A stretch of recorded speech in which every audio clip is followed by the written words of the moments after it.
In this lesson, you will use the update layer method for a group layer object to update the title or the name of a layer within a group layer. So open up the group layer, update layer.py script from the group layer folder. We've already seen how you can use the update layer method to update a layer in a web map. This time we're going to update a layer inside a group layer. And we're only going to update the title, but you could of course update opacity or scale ranges, for example.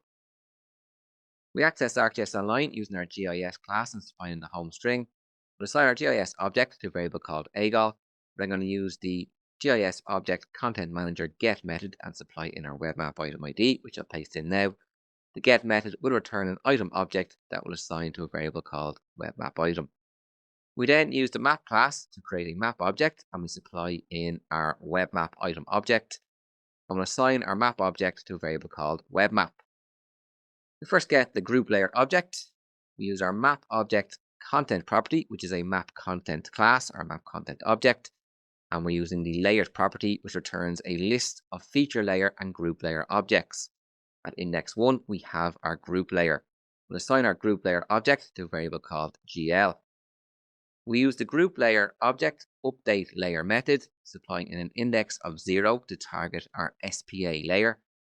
And we have an options dictionary where we're setting the title to be special protected areas.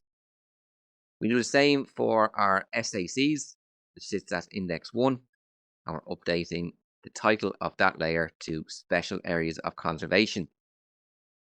To commit the change, we call our map object and the update method, which will assign to a variable called status, and will print status to the screen. I'll run the script. The script is complete. I'll head over to ArcGIS Online and check out the result. Here we have our MPWS designated boundaries group layer. At index 0, we have our SPA, and at index 1, we have our SAC. And when I refresh the page, we will see both of these have been renamed. I'll refresh now.